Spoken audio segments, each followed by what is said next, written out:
حضرت کیوں اپنے آپ کو اتنا مالدار سمجھتے تھے؟ کیوں سمجھتے تھے؟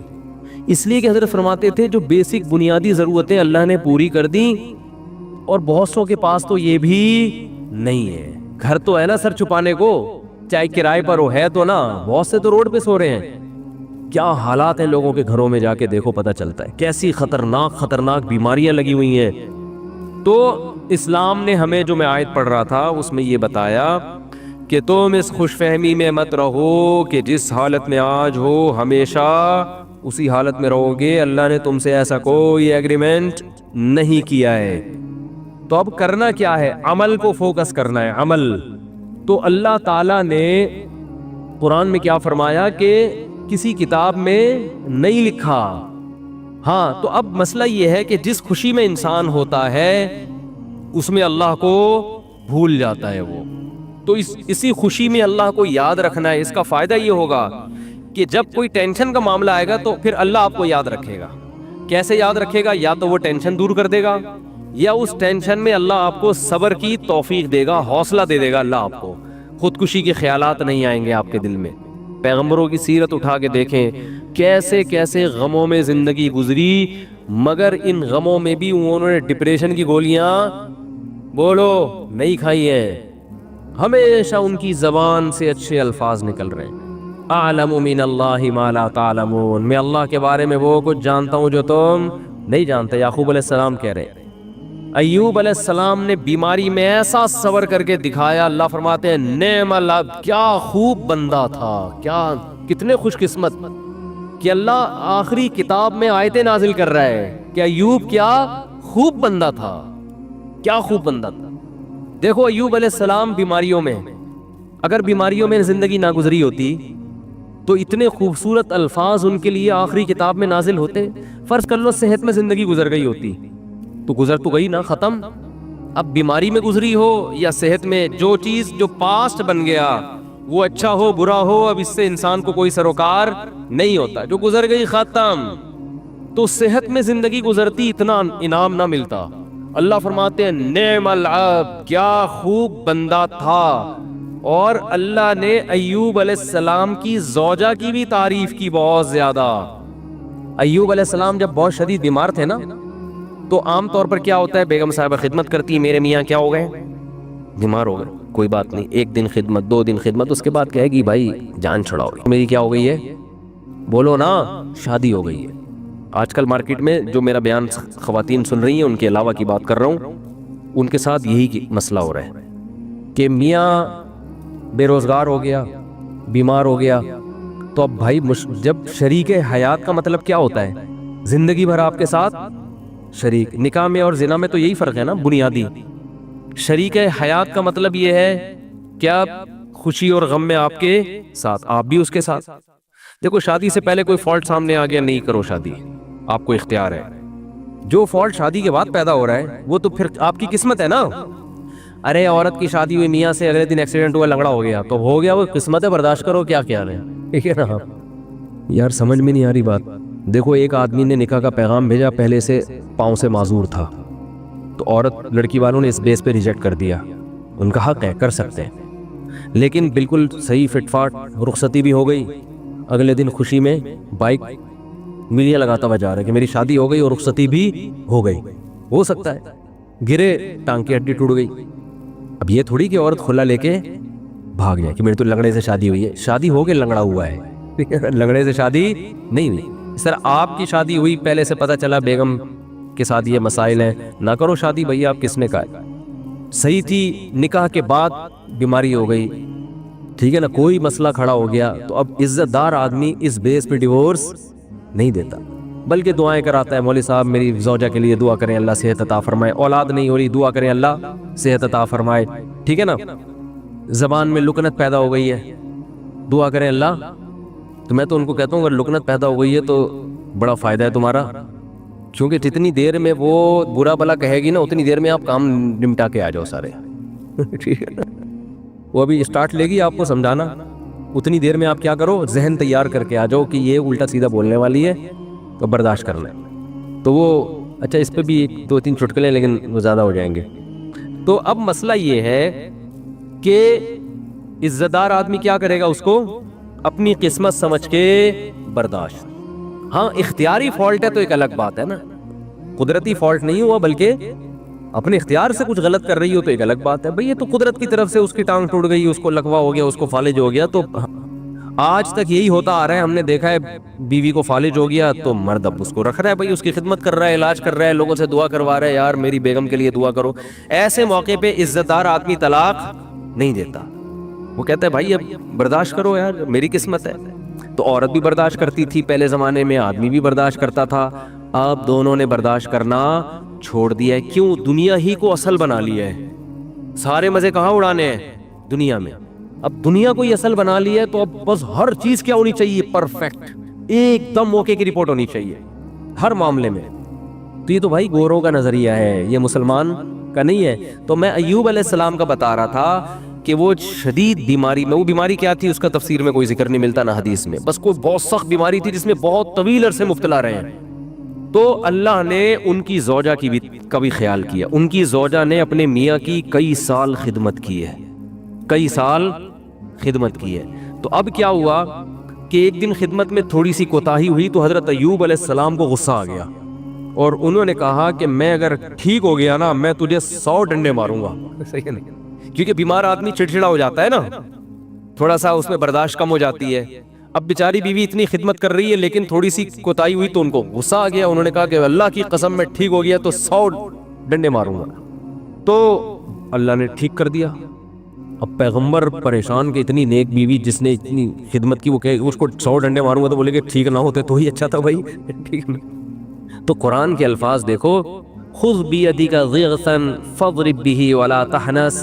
اے پیغمبر آپ قسم بھی نہیں توڑ سکتے, آپ تو پیغمبر ہیں, اور بیوی اتنی نیک ہے اس کو مارنے کی اجازت نہیں ہے, اس کو آپ نے 100 ڈنڈے نہیں مارنے. اب قسم پوری کرنے کے لیے ایک جھاڑو لیں جس میں 100 تنکے وہ ایک ہی دفعہ لگا دیں بس. ویسے تو ایک یوں کر کے بھی لگانا بھی وہ ہے, لیکن جب بیوی کو پتا چلے گا اللہ نے میرے لیے میرے میاں کو یہ ہیلا بتایا ہے تو یہ جھاڑو لگانا یہ عزت دی جا رہی ہے. یہ کس کی طرف سے ہیلا بتایا جا رہا ہے؟ بولو بھائی, اللہ کی طرف سے. آج بہت سے لوگ کہتے ہیں قرآن و حدیث میں ہیلے بالکل بھی نہیں ہے, مولوی نے. بھائی ہیلوں کی بھی 2 قسمیں ہوتی ہیں, ایک جائز ہیلے اور ایک ناجائز ہیلے. ایک صاحب ٹی وی میں آ رہے تھے رمضان میں, وہ کہہ رہے تھے مولویوں نے ہیلے ویلے بہت نکالے ہوئے, ہر چیز کا ادھر سے ہیلا ادھر سے ہیلا, اور یہ سب بنی اسرائیل نے بھی ہیلے کر کے مچھلیاں پکڑی ہیں. تو میں نے کہا یار میں ان کے سامنے بیٹھا ہوتا تو میں کہتا آپ کو بنی اسرائیل کے ہیلے تو ذہن میں آ رہے ہیں جو اللہ نے خود ایوب علیہ السلام کو ہیلے بتائے. اس لیے دین فقہا سے سیکھو. یہ جو نئے نئے فنٹر بن رہے ہیں نا آج کل, ان سے دین نہ سیکھو. یہ ایک طرف کی دلیل جانتے ہیں, دوسرا ان کو پتہ ہی نہیں ہوتا. سود سے بچنے کے ہیلے نکالے ہوئے, تو سود سے بچنے کے ہیلے تو عین مطلوب ہے, ایسا ہیلا جس سے سود سے بچ جاؤ, یہ تو شریعت چاہتی ہے. یہ وہ ہیلا تھوڑی ہے جو بنی اسرائیل نے کیا تھا مچھلیاں پکڑنے کے لیے. تو ہیلے there are 2 types of ہیلے, ایک ہیلا جو حرام سے بچاتا ہے, ایک ہیلا جو حرام میں ڈالتا ہے آپ کو. دونوں میں فرق ہے. سود سے بچنے کے لیے جو ہیلے کیے جاتے ہیں وہ سود سے بچنے کے لیے جاتے ہیں, چونکہ سود حرام ہے تو سود سے بچنے کے لیے کا مطلب حرام سے بچنے کے لیے. اور ایک ہیلا وہ ہوتا ہے جو حرام میں آپ کو مبتلا کر دیتا ہے. تو بیوی کو مارنا کوئی اچھا کام تو نہیں ہے نا اسلام میں. تو اللہ نے ایک نیک بیوی کو بچانے کے لیے ان کو ہیلا بتا دیا کہ بھئی ایک جھاڑو میں 100 تنکے لو ایک ہی دفعہ میں لگا دو, تو گویا 100 کوڑے لگ گئے. تو قسم بھی پوری ہو گئی, بیوی بچ گئی. تو یہ اللہ نے حضرت ایوب علیہ السلام کی وائف کو, ان کی زوجہ کو, ان کی اہلیہ کو اتنا پروٹوکول کیوں دیا کہ قرآن میں ان کا تذکرہ بھی کر دیا.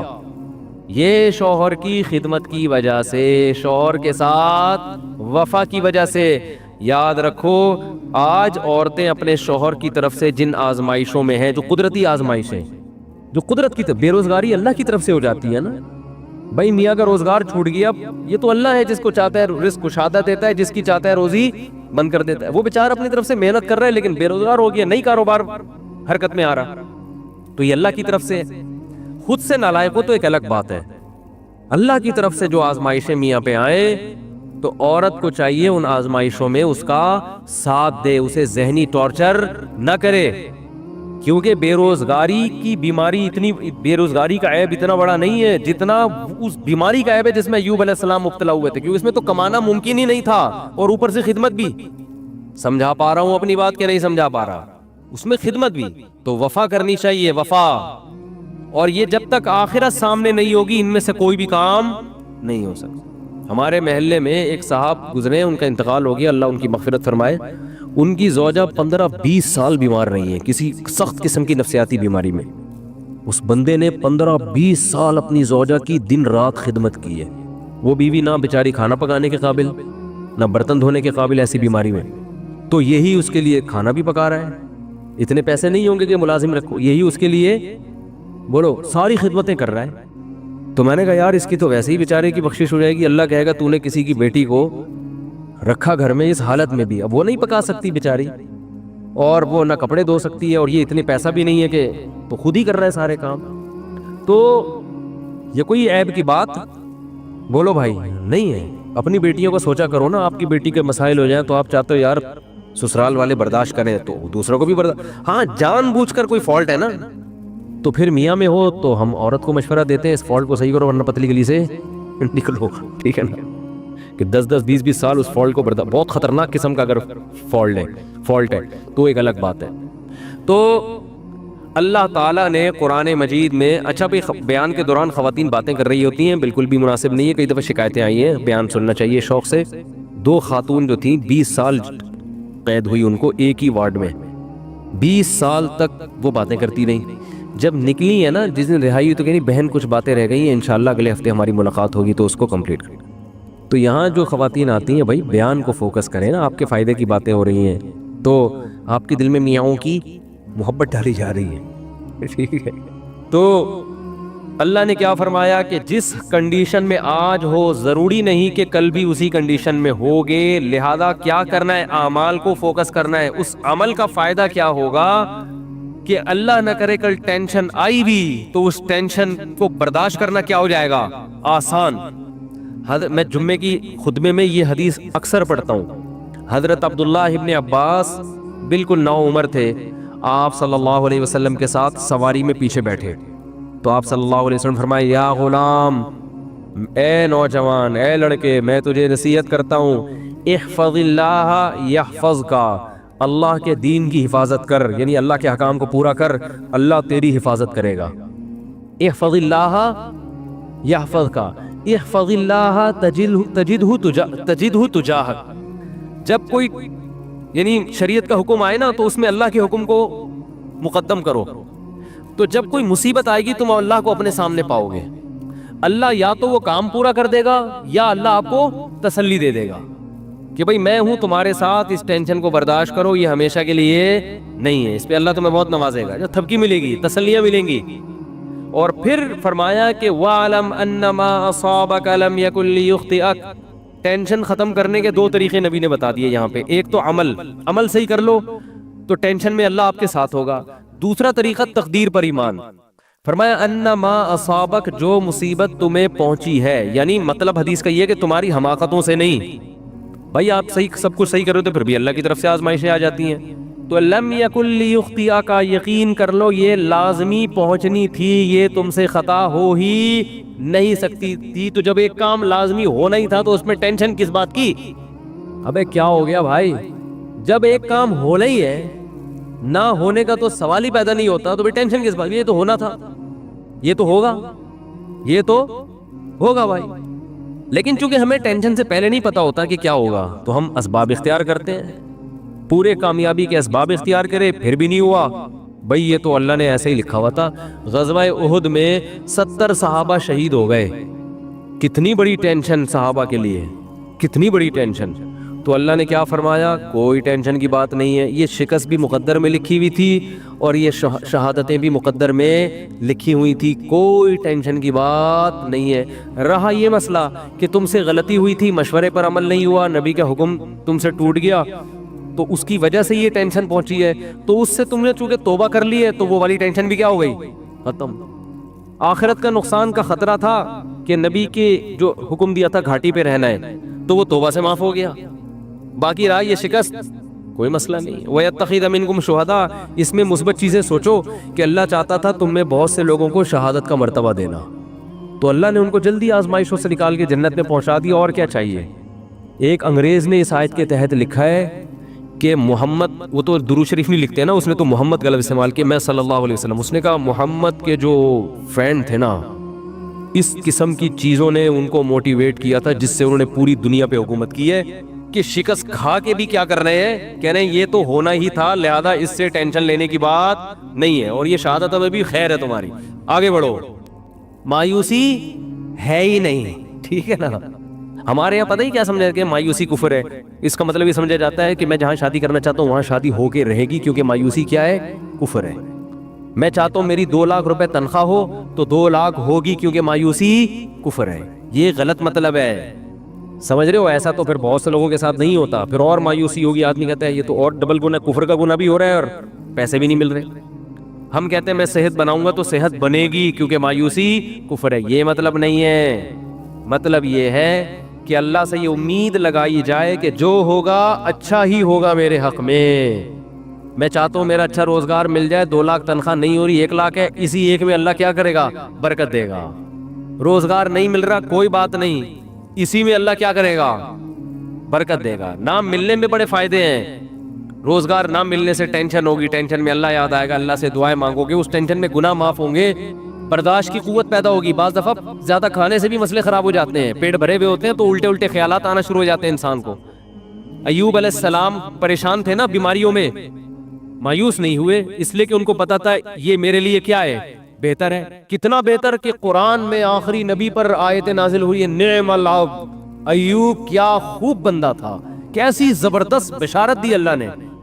اللہ کا کلام غلط نہیں ہو سکتا, اور اللہ نے یہ نہیں کہا کہ ایوب اچھے تھے, نا نا نا نا نا, ایوب امتحان میں کامیاب ہو گئے, نا نا نا, نعمہ تعجب کا صیغہ ہے, گویا اللہ تعجب کر رہے ہیں, یار کیا خوب بندہ تھا. اللہ کو تعجب نہیں ہوتا, لیکن اللہ ہم سے ہماری زبان میں بات کر رہے ہیں کہ اگر کوئی ایوب کی قربانی اور اس کے صبر کو دیکھتا تو کہتا ہے بھائی یہ صبر کھوپڑی میں آنے والا نہیں ہے, یہ تو بہت ہی زبردست بندے ہیں اللہ کے. اتنا بڑا کامیابی کا سرٹیفکیٹ ان کو اس بیماری کی وجہ سے ملا. اور آج ذرا سی پریشانی آدمی 10 قسم کے, یہ میرے ساتھ ایسا کیوں ہو گیا, میرے ساتھ ایسا کیوں ہو گیا. اور آج کل یونیورسٹیوں میں ہوتا یہ ہے کہ ٹینشنوں میں خدا کا انکار کر دیتے ہیں.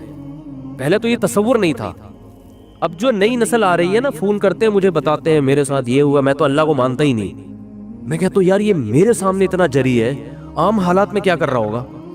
تو نہ مانو, اللہ کو آپ کے منوانے کی کوئی ضرورت نہیں ہے. وہ سمجھتے ہیں کہ مجھے ترس آئے گا, ہائے بیچارے کے ساتھ اتنا غلط ہو گیا کہ یہ تو اللہ کو ہی نہیں مان رہا, ہائے ہائے ہائے, یہ تو آ جاؤ میں تمہیں تسلیم. میں کہتا ہوں بھائی تو نہ مان, جس خدا نے تجھے پیدا کیا ہے کم وقت تو اس کی نہیں مان رہا, تو ہماری کیا مانے گا ہے. تو یہ جو ایتھیزم پھیل رہا ہے نا, اور میں نے آپ کو رپورٹ پیش کی تھی نا کہ ایتھیس میں خودکشی کا ریشو زیادہ ہے, کیونکہ ایتھیزم کی طرف جاتا انسان بہت مرتبہ, ہمیشہ نہیں, بہت مرتبہ عدم برداشت کی وجہ سے. تھوڑی سی پریشانی آئی, اللہ کہاں ہے, اللہ میرے مسئلے کی نہیں حل کر رہا, تو پھر وہ اللہ ہے. اللہ پر ایمان کا مطلب وہ اللہ ہے, اس کو اللہ مانا جائے, تو اللہ کا مطلب اختیارات اس کے پاس ہے, میرے پاس نہیں ہے, تو اپنے حساب سے آپ کو چلائے گا, وہ آپ کے حساب سے نہیں چلے گا. پھر یہ ایتھیسٹ کہتے ہیں دعائیں قبول نہیں ہوتی, دعائیں قبول نہیں ہوتی. آج کل یہ نوجوان لڑکوں کو بہت ہے, یار میں اتنے دنوں سے دعا مانگ رہا ہوں قبول ہو نہیں رہی. کوئی اللہ نہیں ہے, سب مولویوں نے لوگوں کو بیوقوف بنایا ہوا ہے. ابے جن مولویوں کے تم کہہ رہے ہو بیوقوف بنایا ہوا, وہ تم سے زیادہ دعائیں مانگ رہے ہوتے ہیں. اگر بیوقوف بنایا ہوا ہوتا وہ نہیں مانگتے, تمہیں کو لگایا ہوا ہوتا دعاؤں پہ انہوں نے. لیکن وہ جب دعا مانگتے ہیں ان کو قبولیت سے کوئی سروکار ہوتا ہی نہیں. ان کا مطلب ہوتا ہے اپنی فائل اللہ کی عدالت میں فائل کر دینا, اپنے ڈاکومنٹس اللہ کی عدالت میں جمع کرا دینا. یار تسلی اللہ کو بول دی ہے, اب جو ہوگا صحیح ہوگا. یہ تو اس لیے دعائیں مانگتے ہیں. یعقوب علیہ السلام ساری زندگی دعائیں مانگتے رہے, اللہ اولاد ملا دے, اولاد ملا دے, اولاد سے میری ملاقات کرا دے, میرے بچے کو محفوظ فرما لے, ہے نا. دعائیں مانگتے رہے, دعائیں مانگتے رہے. آنسر کیا آیا, دوسرا بچہ بھی گم گیا. یہی ہوا نا, بنیامین جو دوسرا بیٹا تھا وہ بھی بھائیوں نے یہ کہا کہ وہ بھی. تو اب کیا کہہ رہے ہیں, فصبر جمیل, صبر کروں گا اور صبر میں بھی جمال پیدا کروں گا. جمال کا مطلب خوبصورت صبر ہوگا. علماء کہتے ہیں صبر کی there are 2 types of صبر. ایک صبر یہ ہوتا ہے کہ آدمی واویلا تو نہیں کرے, نافرمانی تو نہیں کرے, لیکن ٹینشن سے منہ سے اور یوں ہی بنا رہے ہیں, کیا ہے نہیں ہو, بس منہ سے نکل نہیں رہے الفاظ ہیں کہ ٹھیک ہے صبر کریں گے, کیا کریں, مقدر میں یہ لکھا ہوتا. ایسا ہوتا ہے نا, جیسے آپ بولیں کہ یار ماشاءاللہ آپ کیا گھر میں حالات کیسے, صحیح چل رہے ہیں, بس کیا کریں, دنیا مسافر خانہ ہے, مفتی صاحب سے بیان میں سنا تھا, بس کیا ہے, ٹھیک ہے اللہ ہے بھائی, ٹھیک ہے. جب اس کا حکم ہوگا تو سن لے گا ہماری بھی دعا. اس کو کیا کہتے ہیں؟ اونلی صبر. اس کو کیا کہتے ہیں؟ اونلی صبر. چلو گناہ نہیں کر رہا کم بخت, اللہ کا انکار نہیں کر رہا, کوئی حرام کام نہیں کر رہا. اور ایک ہوتا ہے صبر جمیل, ایسا صبر کے ہٹو بچو ہو جائے جیسے ایوب علیہ السلام نے کیا. وہ صبر یہ ہوتا ہے کہ ذرہ برابر اپنے ایٹیٹیوڈ سے اور اپنی زبان سے شکایت نہ جھلک رہی ہو. جیسے ہمارے حضرت نے غربت میں فرماتے ہیں کہ جو میں صبر نہیں کرتا تھا کیونکہ مجھے ڈر لگتا تھا گناہ نہ ہو جائے. اللہ کہے گا صبر تو مصیبتوں پہ کیا جاتا ہے, تجھے مصیبت کہاں پہنچی ہوئی ہے؟ بلکہ میں اپنے آپ کو کیا سمجھتا تھا؟ بادشاہ ہوں, اس لیے میں لوگوں سے الگ رہتا ہوں. تو اس کو سرے سے مصیبت سمجھ ہی نہیں رہے ہیں, بلکہ کیا کہہ رہے ہیں؟ صبر جمیل. کیا کرنا ہے؟ ایسا صبر جس میں کیا ہو؟ جمال ہو. اور لا تیأسوا من روح اللہ, اے میرے بچوں اللہ کی رحمت سے نا امید مت ہو. اعلم من اللہ ما لا تعلمون, میں اللہ کے بارے میں وہ کچھ جانتا ہوں جو تم نہیں جانتے. رو بھی رہے ہیں. اب آپ کہہ سکتے ہیں جب اپنے عمل سے بھی شکایت نہیں کرنی, زبان سے بھی, تو پھر رو کیوں رہے ہیں؟ یہ غیر اختیاری ہے, اس پہ کوئی پکڑ نہیں ہے, اور یہ آپ کے دل کے زندہ ہونے کی دلیل ہے. کیونکہ رونا بھی نہیں آ رہا بچے کے گمنے میں, اس کا مطلب آپ کے سینے میں دل ہی نہیں ہے. پھر تو قربانی نہیں ہے نا. اتنا غم تو ہوگا تو غم زدہ ہوں گے نا. اگر مثلا کوئی آدمی بچہ گم گیا اور اب یہ گھوم رہا ہے آرام سے, کیا بچہ گھوم گیا صبر جمیل کریں گے, کچھ بھی نہیں ہے, تو یہ صبر جمیل نہیں ہے. اس کا مطلب یہ اس کا بچہ تھا ہی نہیں. حقیقت اپنا بچہ ہوتا تو اتنے مزے سے نہیں گھوم رہا ہوتا. ٹینشن یہ نیچرل ہے, آنکھیں بھی بہیں گی, غم بھی ہوگا, ٹینشن بھی ہوگی. زبان سے جو چیز غیر اختیاری ہے اس پہ پکڑ نہیں ہے. ہمارے نبی کی نواسی کا انتقال ہوا آپ کی گود میں, آپ کی آنکھوں سے آنسو ٹپکنا شروع. صحابہ نے عرض کیا یا رسول اللہ آپ تو صبر کی تلقین کرتے ہیں. تو آپ نے کیا فرمایا؟ آنکھیں بہ رہی ہیں, دل غم زدہ ہے. یہ یعنی مطلب یہ کہ یہ دو چیزیں ہمارے اختیار میں, ان آنکھوں کو روک سکتے ہیں, نہ دل کو غم زدہ ہونے سے روک سکتے ہیں. زبان وہی کہے گی جس پہ اللہ راضی ہے. زبان کیا کہے گی؟ جو اللہ کا حکم تھا, ما قدر اللہ, جو اللہ کے فیصلے ان فیصلوں پر راضی. لیکن جب اس ٹائپ کا صبر ہوتا ہے نا جو غیر اختیاری, تو وہ اعتدال سے ہوتا ہے. یعنی اس ٹائپ کا جو غم ہوتا ہے نا وہ اعتدال سے ہوتا ہے. اس میں آنسو بھی نکلتے ہیں, دل بھی غم زدہ ہوتا ہے. آج کل جو غم ہو رہے ہیں نا, جس طرح سے چیخنا پیٹنا, ہاں وہ میرے ساتھ یہ ہو گیا, گھر میں دیکھو نا کیا ہو رہا ہے. روزگار آپ گئے کہیں جاب کی تلاش میں, نہیں ملی جاب, انٹرویو میں فیل ہو گئے, باہر نکل کے چیزیں توڑ رہا پھوڑ رہا ہے, بیگم کا فون ہے اس کو گالیاں دینا شروع کر دی. یہ غیر اختیاری نہیں ہے, یہ کیا ہے؟ بولو اختیاری. ہمارے جاننے والوں میں کسی کے بھائی کا انتقال ہو گیا, بھائی کو بھائی سے بڑی محبت تھی, جب دفنانے میں نا وہ کیا کر رہا ہے, اپنے بھائی سے بڑی محبت, حادثے میں انتقال ہو گیا, قبر کے پتھر سے سر اپنے پھوڑ رہا ہے. ہمارے امام صاحب نے اس کو پکڑا, بھائی تیرا سر پھٹ جائے گا, کیا رو رہا ہے, چیخ رہا ہے. قبرستان میں وہ جو سلیبیں ہوتی ہیں نا جو رکھی, ان پہ سر مار رہا ہے اپنا جا کے. یہ لوگ تو کہیں گے ماشاءاللہ بڑی محبت ہے, لیکن یہ بے صبر ہونے کی دلیل ہے. رو بھائی, پابندی. یہ جو بالکل حواس باختہ اور رونا اور چیخنا اور یہ وہ جو ہمارے گھروں میں آج کل میتوں میں ہوتا ہے, اور مسئلہ ہو گیا تو چیزیں اٹھا کے پھینک رہا ہے, اور اس کو سمجھتے ہیں کہ میں اپنا بس غصہ نکال رہا ہوں, تو یہ گدھے ہونے کی تو دلیل ہو سکتی ہے. میرے بھائی, میں اس کو نہیں کہہ رہا, وہ تو بیچارہ غمزدہ تھا, اللہ تعالیٰ اس کے غم کو دور کرے, لیکن یہ شریعت میں پسندیدہ کام نہیں ہے. میتوں پہ چیخنا, میتوں سے لپٹ کے پاگلوں کی طرح رونا, او بھائی بس رو آپ, جو اللہ نے آپ کو پرمیشن دی. اور یہ رونا اچھی علامت ہے, کیونکہ یہ محبت کی دلیل ہے. اور آپ صلی اللہ علیہ وسلم نے ایسے موقع پہ یہ بھی فرمایا کہ یہ اللہ کی وہ رحمت ہے جو اللہ نے اپنے بندوں کے دلوں میں رکھ دی ہے. اسی محبت کی بیس پہ تو حقوق ادا ہوتے ہیں. اتنی بھی نہیں ہوگی تو پھر حقوق تھوڑی ادا ہوں گے. سمجھ میں نہیں آ رہی تو رہنے دو. اچھا آ رہی ہے الحمدللہ. خدا حافظ کہنا کیسا ہے؟ خدا حافظ کہنا کیسا ہے؟ اس کا جواب دینا کیسا ہے؟ محمد سلمان صاحب انڈیا سے. خدا حافظ کا مطلب اللہ تمہارا نگہبان ہو, تو بالکل جائز ہے. جیسے فی امان اللہ عربی میں کہتے ہیں, اللہ کی حفظ و امان میں رہو, تو بالکل جائز ہے. دعا ہے یہ اصل میں, تو کسی سے جاتے ہوئے دعائیں دینا, کسی بھی الفاظ کے ساتھ دعائیں دی جا سکتی ہیں. نہ اللہ کی طرف سے پابندی ہے, نہ گورنمنٹ کی طرف سے اس پہ کوئی پابندی ہے. تو ناجائز ہونے کی جب تک دلیل نہیں ہوگی تو اس دعا کو جائز ہی کہا جائے گا. کوئی بھی دعا دی جا سکتی ہے. تو ہاں یہ کہہ سکتے ہیں کہ خدا کا لفظ استعمال کرنا تو بہتر تو یہی ہے کہ اللہ کا لفظ استعمال کیا جائے, لیکن خدا بھی جائز ہے, کیونکہ خدا فارسی میں گاڈ کو کہا جاتا ہے, گاڈ انگلش میں خدا کو کہا جاتا ہے. تو کوئی بھی معبود اس کے لیے عربی کا لفظ استعمال کرنا ضروری نہیں ہے. معبود جو ہے نا عربی کا لفظ ہے جس کی عبادت کی جائے, تو معبود کا لفظ بھی ٹھیک ہے, گاڈ کا لفظ بھی ٹھیک ہے, خدا کا لفظ بھی ٹھیک ہے, کسی بھی زبان کا کوئی بھی لفظ ہوگا وہ ٹھیک ہے. تو اللہ کو کسی بھی لفظ سے تعبیر کیا جا سکتا ہے. ہاں اللہ کا جو نام ہے اللہ, یعنی خدا تو ایک صفاتی نام ہے نا, اور اللہ جو ہے اس کا عالمی نام ہے. صفات کا مطلب یہ ہوتا ہے ایک آدمی بہادر ہے, نام اس کا وسیم بھائی ہے, لیکن آپ اس کو اس کی صفت کی وجہ سے بہادر خان یا بہادر علی کہتے ہو یا بہادر کہتے ہو تو یہ بھی ٹھیک ہے. اور اس کے ابا نے جو اس کا نام رکھا ہے وہ مثال کے طور پر علی نام رکھا ہے یا وسیم نام رکھا ہے تو وسیم نام سے بھی پکار سکتے ہو.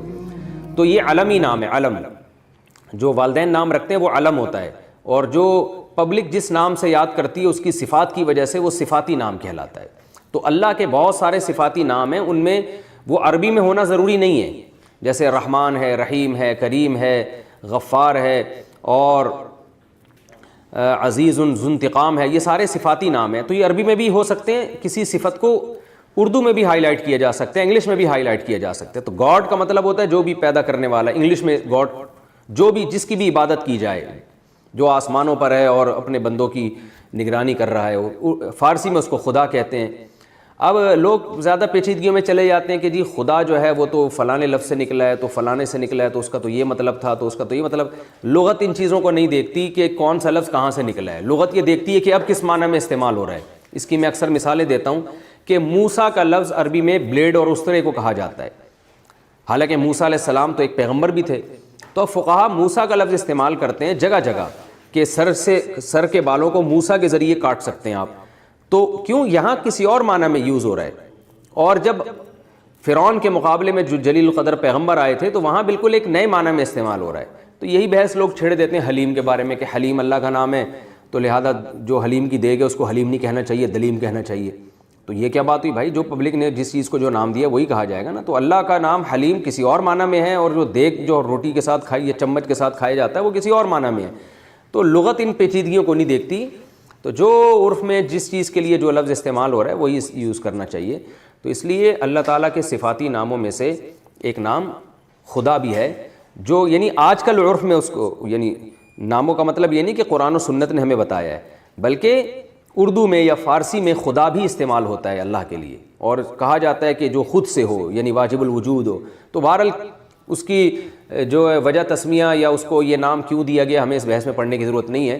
بس گاڈ کو اردو میں خدا کہتے ہیں, تو اس لیے خدا کا لفظ بھی اللہ کے لیے بالکل جائز ہے, اس میں کوئی گناہ نہیں ہے. ہاں عالمی نام جو ہے وہ اللہ ہے, جو اللہ نے خود اپنے لیے تجویز کیا ہے.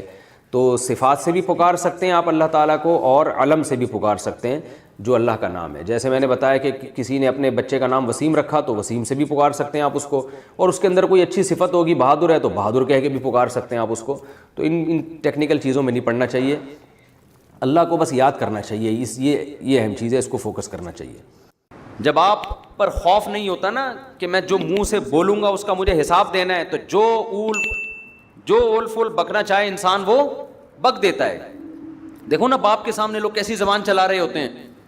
ہمارے والد صاحب نے ایک واقعہ سنا ہے, ایک لبرل فیملی کا, بچپن میں ہمیں گھر میں والدہ کو سنا رہے تھے, ہم نے بھی سن لیا. انہوں نے بتایا کہ میرے کوئی دوست ہے وہ روتا ہوا آفس آیا.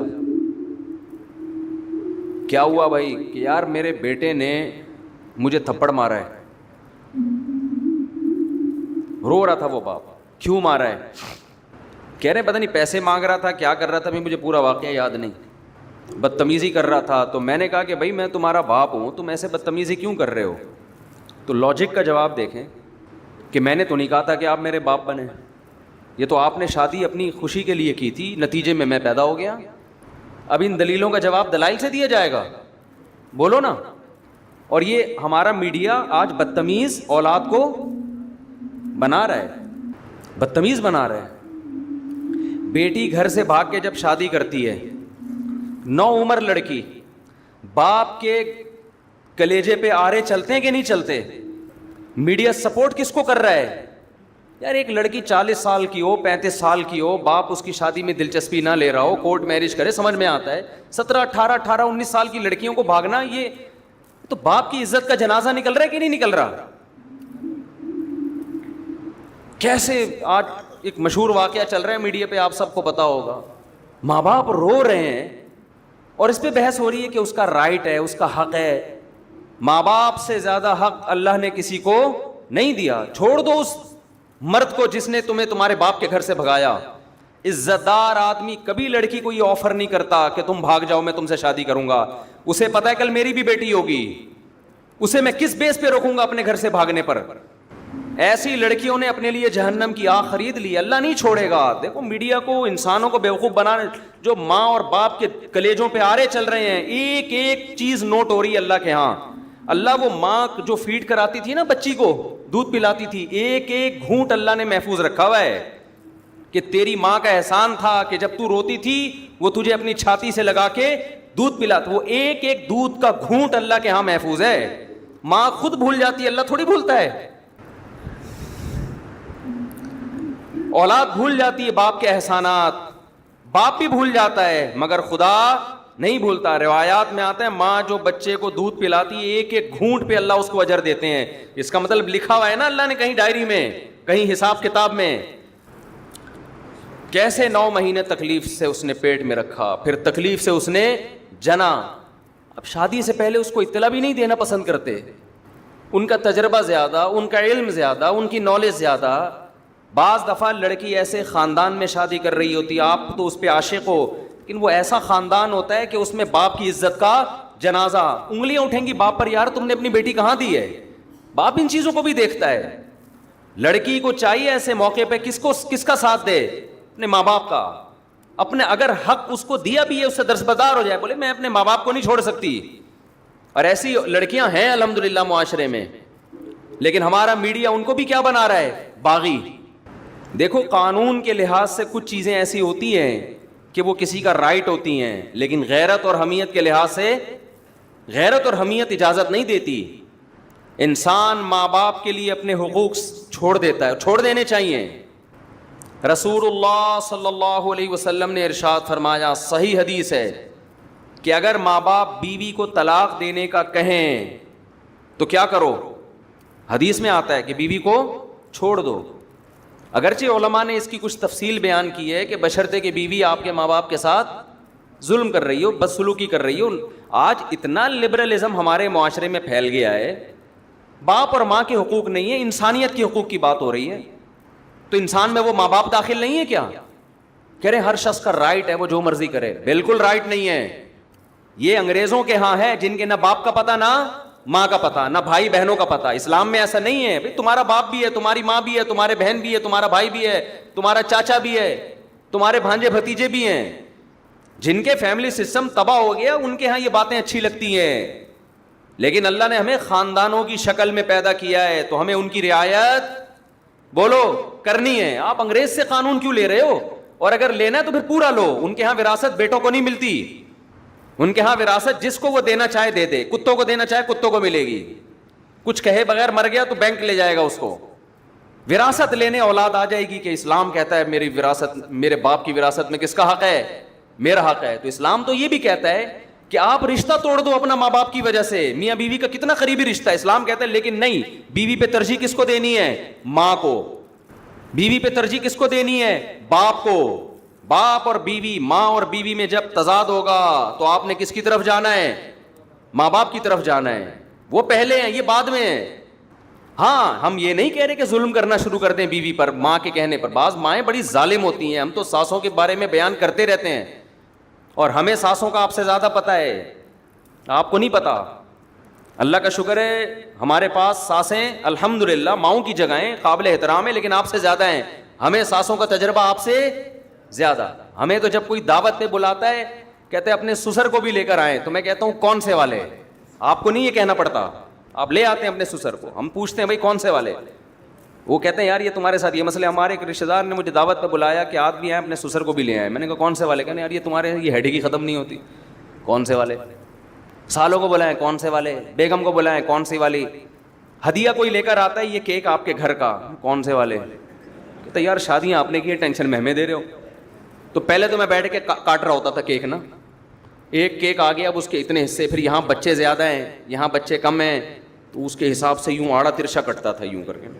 دیکھو یوں آ رہا ہے, بچے زیادہ ہیں تو 2 یوں کر کے چھری گھمائی, پھر یوں لایا, ٹھیک ہے نا. یہ بچوں کا حصہ نکل گیا. اب میں نے یہ سیٹ اپ ہی ختم کر دیا ہے. اب میں نے یہ کیا, ہدیہ آیا وہیں بچوں کو, وہیں لڑکوں کو کھلا دیا. گھر لے کر گئے تو ان کو بولا جو پہلے نمبر پہ آئے گا وہ ہدیہ وہ پہلے نمبر کے گھر پہ, دوسرے پہ آئے گا وہ دوسرے گھر پہ, تیسرے پہ آئے گا وہ. اب ہم لوگوں کو تو نہیں کہہ سکتے جب بھی آؤ مٹھائی کے اتنے ڈبے لے کر آؤ, کہے گا یار خرچہ ہمارا کیوں کرا رہے ہو. تو میں یہ عرض کر رہا ہوں میرے بھائی, ہم کبھی ماں باپ کے بارے میں یہ نہیں کہتے کہ ماں کے کہنے پر بیوی پہ ظلم شروع کر دو. نا نا نا نا, یہ اس کی اجازت نہیں ہے. اس کے بھی کچھ رائٹ ہیں, وہ بھی کسی کی بیٹی ہے. باپ کے کہنے پر بیوی پر ظلم کر دو, ایسا نہیں ہے. لیکن اگر آپ کی بیوی ماں باپ کے ساتھ بلا وجہ بدتمیزی کر رہی ہے, ان کو عزت نہیں دے رہی, ماں باپ تنگ آ چکے ہیں اس سے, زندگی عذاب بن گئی ہے, تو نبی صلی اللہ علیہ وسلم کی صحیح حدیث ہے کہ پھر اگر ماں باپ کہتے ہیں اس کو چھوڑ دو تو کیا کرو, چھوڑ دو. لیکن علماء ایک اور قید لگا دیتے ہیں اس زمانے میں, کہیں عورتوں پہ ظلم نہ شروع ہو جائے نا بیویوں پہ, کیونکہ بعض دفعہ ماں باپ کہتے ہیں خود سے نہ چھوڑا جائے بلکہ کسی عالم سے, کسی صحیح آدمی کے سامنے پوری صورتحال رکھی جائے, وہ تجزیہ کرے گا کہ اس میں غلطی پر کون ہے. بعض دفعہ آپ سمجھ رہے ہوتے کہ وہ میری بیوی غلطی پر ہے, حالانکہ وہ غلطی پر نہیں ہوتی. لیکن بہرحال یہ بڑی بات ہے کہ ہمارے نبی صلی اللہ علیہ وسلم نے کیا حکم دیا کہ بیوی کو چھوڑنے میں جب ماں باپ کی اطاعت کی جا سکتی ہے تو لڑکی شادی کرنے میں ماں باپ کو لفٹ نہ کرائے, گھروں سے بھاگ بھاگ کے شادی کرے.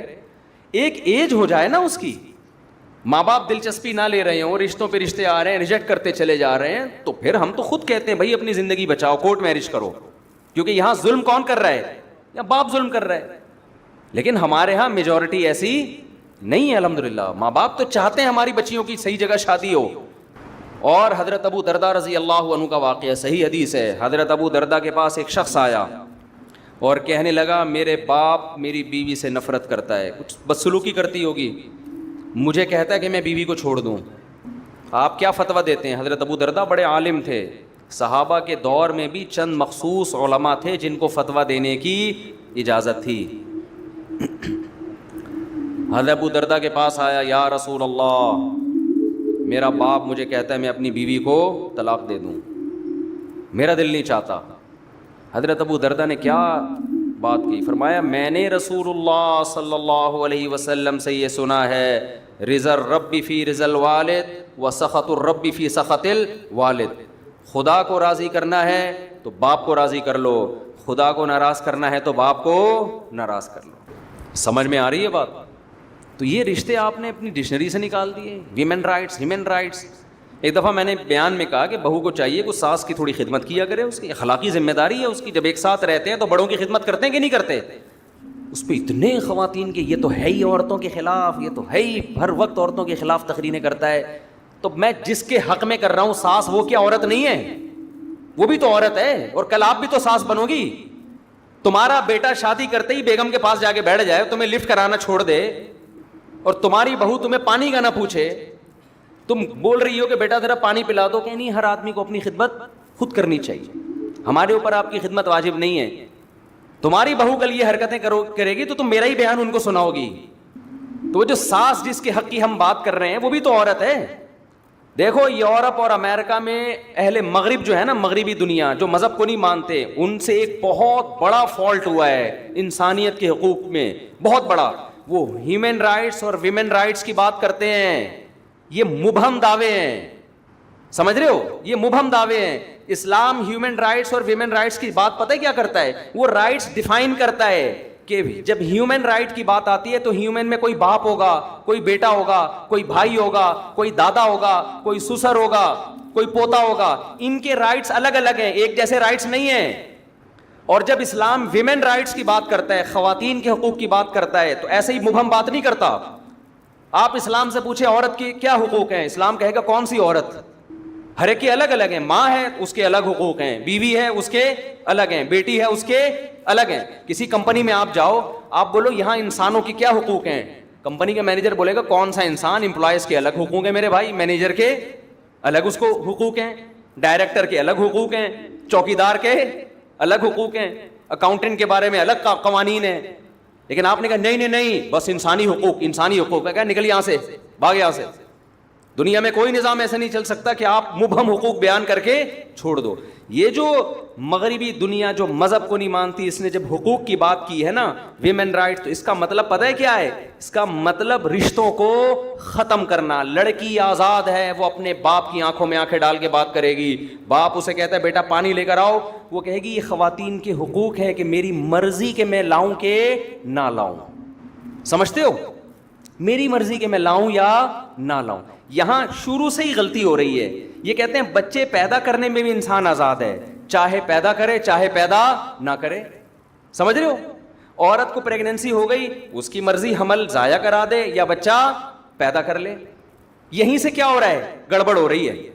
بچہ پیدا ہو گیا, اس کی مرضی اس کو پالے یا نہ پالے, نہیں پالنا تو گورنمنٹ کے پاس پالنے کی جگہ وہاں جمع کرا دے. سمجھتے ہو کہ نہیں سمجھتے؟